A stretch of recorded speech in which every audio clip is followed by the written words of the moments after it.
इस सेक्शन में अब हमने समझना है कि मेथड ओवरलोडिंग क्या होती है, मेथड ओवरलोडिंग या फंक्शन ओवरलोडिंग। अब आप कंफ्यूज नहीं होंगे, अगर मैं क्लास के अंदर उसको यूज़ कर रहा हूँ तो मेथड ओवरलोडिंग, और विदाउट क्लास बाहर है तो फंक्शन ओवरलोडिंग।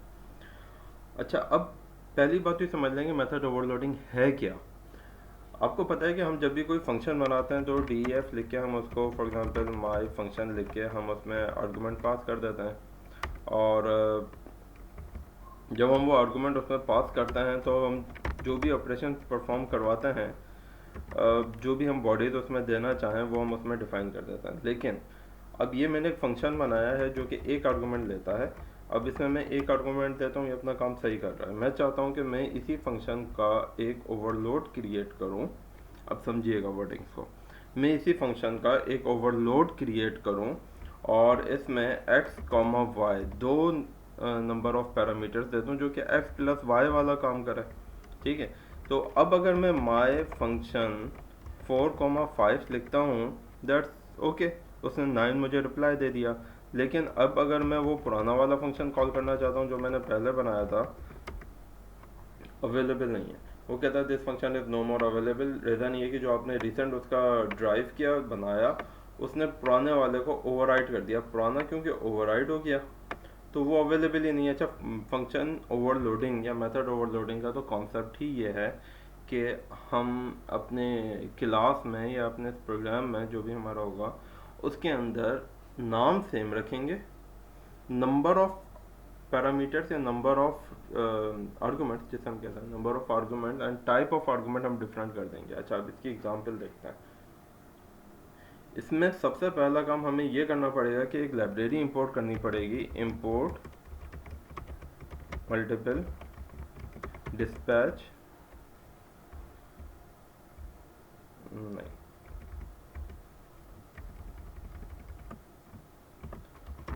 हमारी लाइब्रेरी का नाम है multiple dispatch. From multiple dispatch import dispatch, from multiple dispatch import dispatch.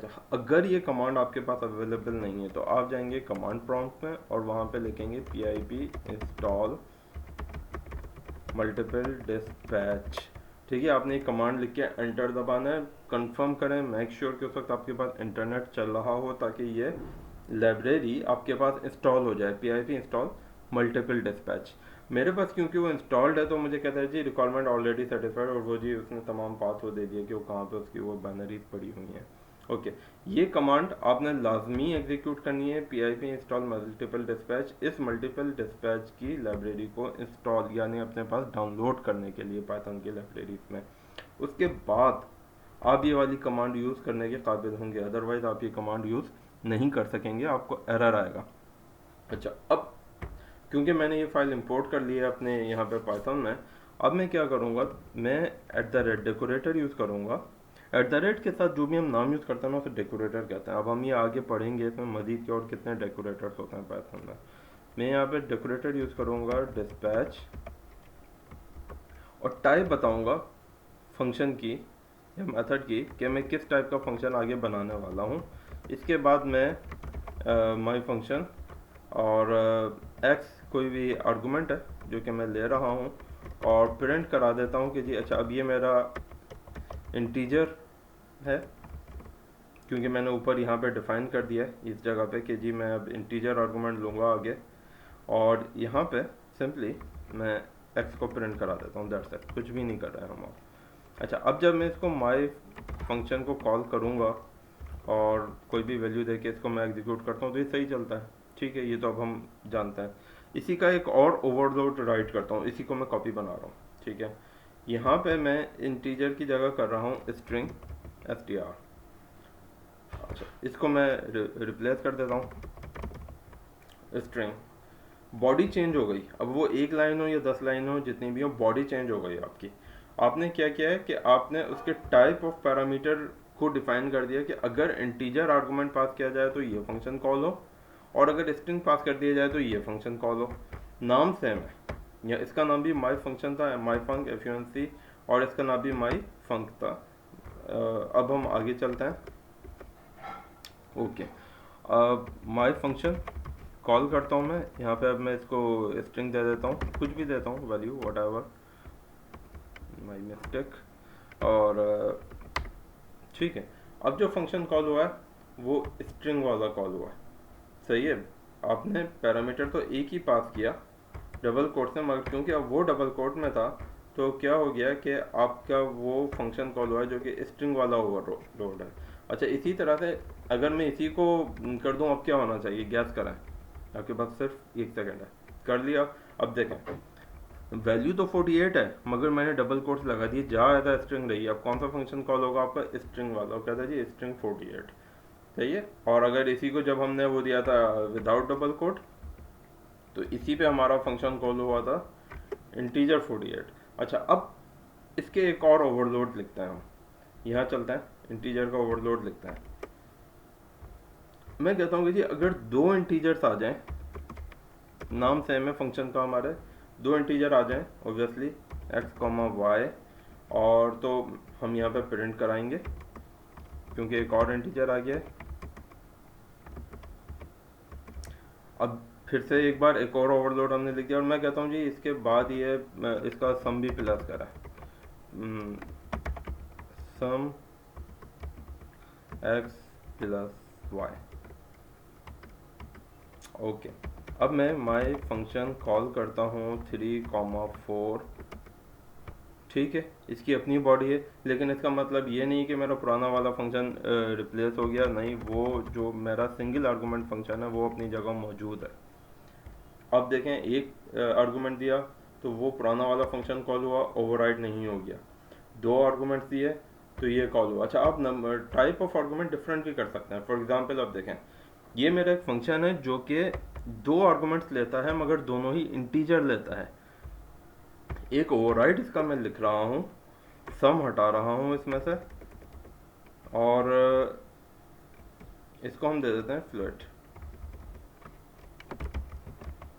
और यहाँ ऊपर से डेटा टाइप भी डिफाइन कर देते हैं कि अगर पहला आर्गूमेंट इंटीजर हो और दूसरा फ्लोट हो तो ये वाला फंक्शन कॉल करना है, फ्लोट वाला, ठीक है। फ्लोट वाला अपना आपका कॉल होना चाहिए, इंटीजर इंटीजर वाला कॉल नहीं होना चाहिए। हमने इंटीजर फ्लोट वाला कॉल करना है।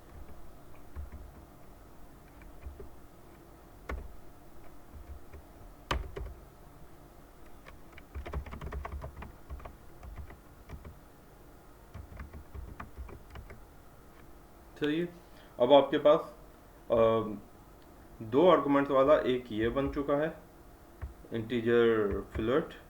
अच्छा, इंटीजर इंटीजर बन चुका है दो आर्गुमेंट वाला। अब आपके दो आर्गुमेंट वाले दो ओवरलोड बन चुके हैं जो कि इंटीजर इंटीजर और इंटीजर फ्लोट। अच्छा, इंटीजर स्ट्रिंग भी बनाया था हमने, नहीं बनाया, चलें इंटीजर स्ट्रिंग का ओवरलोड लिखते हैं। फंक्शन सेम, यानी फंक्शन का नाम सेम, नंबर ऑफ आर्गूमेंट भी सेम रखा है इस दफ़ा, sorry number of argument change कर दिया, टाइप ऑफ आर्गूमेंट सेम रखा है इस दफ़ा, सिर्फ टाइप चेंज कर रहे हैं। पहला इंटीजर है, दूसरा स्ट्रिंग है। अब देखिए ये कितना एफिशिएंटली इसको मैच करेगा कि अब अगर मैं माई फंक्शन 3, हेलो दूँ तो ये खुद ही वो इंटीजर स्ट्रिंग वाला ओवरलोड लाएगा। अब अगर मैं माई फंक्शन 3, 2 दे दूँ तो वो इंटीजर इंटीजर वाला ला रहा है जिसमें हम सम भी करा रहे हैं। अगर हम माई फंक्शन और 3, 5.2 दे दूँ तो चेक की मैंने 3, 5.2, तो वो इंटीजर और फ्लोट वाला ला रहा है। अच्छा, पुराना ओवरराइड नहीं हो रहा, नए उसके ओवरलोड लिखता जा रहा है। मगर एक बात का ख्याल करें कि एक लाइन में ऊपर हमेशा अपने फंक्शन से ऊपर ऐड कर रहा हूँ जो कि @dispatch के साथ चल रही है, जिसमें मैं उसके नंबर ऑफ आर्गुमेंट्स और टाइप्स ऑफ आर्गुमेंट्स को डिफाइन कर रहा हूँ, और यही लाइन हमारे इन फंक्शन को डिफ्रेंशिएट कर रही है। अब आप कितने भी इसके ओवरलोड लिख दें, नो लिमिटेशन, कितने भी। हमने यहाँ 2 रखे हैं, आप इसमें 3 कर दें, 4 कर दें, आपको जितना दिल चाहे रखें। अच्छा, लेकिन आपकी ये जो सीरीज़ है list of arguments and type of arguments, वो इससे मैच करनी चाहिए। पहला आपका इंटीजर में जाएगा जो आप ऊपर डिफाइन करके आए, वो इंटीजर में जाएगा। दूसरा स्ट्रिंग में जाएगा जो आपने यहाँ डिफाइन किया है। तीसरा आपका फ्लोट है, वो आप थोड़ा सा हम z ले लेते हैं। और अब आप इसको बॉडी में यूज़ करें ना करें आपकी मर्ज़ी, मैं अगर इसको खाली छोड़ भी दूँ तो भी कोई बात नहीं है, लेकिन डिफ्रेंशिएट कैसे करेंगे हम, तो यहाँ पे मैं इसको कॉमा z दे देता हूँ। कॉल करके देख लेते हैं। पहला हमारा इंटीजर है, दूसरा हमारा स्ट्रिंग है, तीसरा हमारा फ्लोट जाना है। ओके, अब ये मैचिंग चल रही है। यहाँ से ये मैप होगा कहाँ पे? सबसे पहले तो जब आपने माई फंक्शन कॉल किया है और उसमें आपने कुछ पैरामीटर्स पास किए, तो वो जाके लिस्ट ऑफ पैरामीटर के साथ मैच होंगे कि ठीक है ये फंक्शन मैच हो रहा है। फिर वो देखेगा कि उसकी टाइप मैच हो रही है। अगर टाइप मैच हो रही है तो ठीक है, वो उसको कॉल कर देगा। और अगर वो टाइप मैच नहीं हो रही इन केस, तो फिर आपका वो कोई एरर थ्रो हो जाएगा वहाँ पे।